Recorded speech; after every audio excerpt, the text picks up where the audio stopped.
depuis l'arrivée de Zinedine Zidane sur son banc, victoire 2-0 contre le Celta de Vigo et 3-2 face à Huesca, le Real Madrid devait passer à la vitesse supérieure ce soir.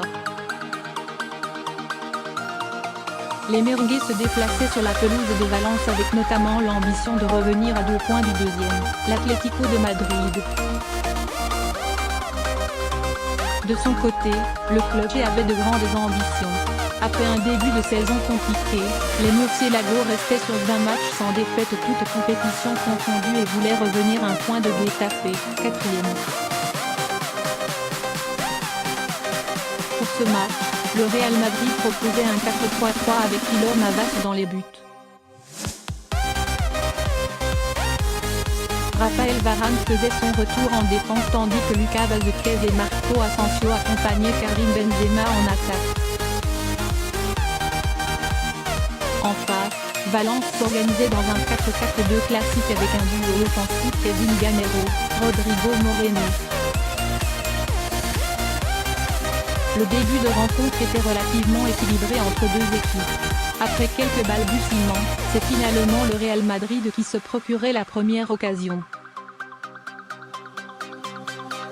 Sur un coup franc, Toni Kroos déposait le ballon sur la tête de Sergio Ramos.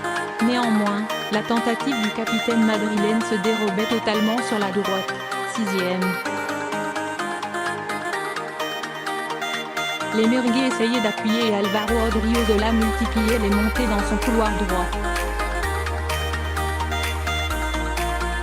À l'appui à l'entrée de la surface adverse, Marcelo tentait une reprise de volée en première intention.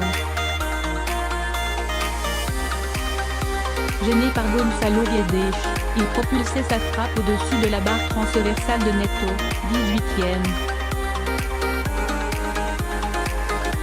Valence mettait du temps à réagir et Kevin Gamero lançait Rodrigo Moreno sur la droite de la surface. À l'altruiste, l'attaquant espagnol tentait de remiser d'une talonnade, mais Marcelo récupérait, 20e. À la réception d'un ballon plein axe à l'entrée de la surface adverse, Toni Kroos tentait une reprise de volée vers la lucarne droite, mais Neto s'interposait, 22e. Un Real Madrid impuissant. Valence prenait ensuite l'ascendant avec un Gonzalo Guedes très remuant côté gauche. Après avoir gagné un corner, le Portugais servait Carlos Soler à l'entrée de la surface. Son coéquipier lui redonnait en pleine course et il plaçait une lourde frappe à ras du poteau gauche de Keylor Navas. Battu, le portier madrilène n'avait plus qu'à récupérer le ballon au fond de ses propres filets, 1-0, 35e. Parassasié, Valence continuait de pousser dans les couloirs. Après un centre de Carlos Soler venu de la droite, Sergio Ramos se repoussait vers l'entrée de la surface. Geoffrey Kondogbia arrivait lancé et sa frappe passait juste au-dessus des buts de Keylor Navas, 38e. Rodrigo prenait ensuite sa chance pour lécher d'une lourde frappe qui passait au-dessus des buts madrilènes, 40e. Assommé, le Real Madrid ne parvenait pas à réagir malgré une frappe timide de Marco Asensio, 43e. Au retour des vestiaires, le Real Madrid prenait le contrôle du ballon, mais cela ne suffisait plus contre des Valenciens survoltés. Dani Pardo initiait un contre et permettait à Carlos Soler de se présenter seul face à Keylor Navas. Ce dernier remportait son duel et sauvait le Real Madrid 53e. L'équipe de Marcelino continuait de pousser et c'est Rodrigo qui se distinguait. Très remuant ce soir, l'attaquant espagnol déclenchait une lourde frappe du gauche qui passait juste à côté des buts de la Casablanca, 61e.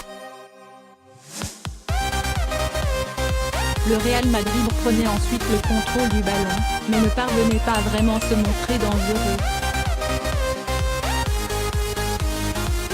Pire, Valence doublait la mise en fin de rencontre sur un corner de Dani Parjo catapulté de la tête dans les buts adverses par Ezequiel Garay, 2-0, 83e. Karim Benzema se chargeait de sauver l'honneur dans les dernières secondes pour la Casablanca, 2-1, 93e. Avec cette victoire de 2-1, Valence revient 5e à un point des places qualificatives en Ligue des Champions. Pour le Real Madrid, c'est la première défaite de la seconde ère Zidane.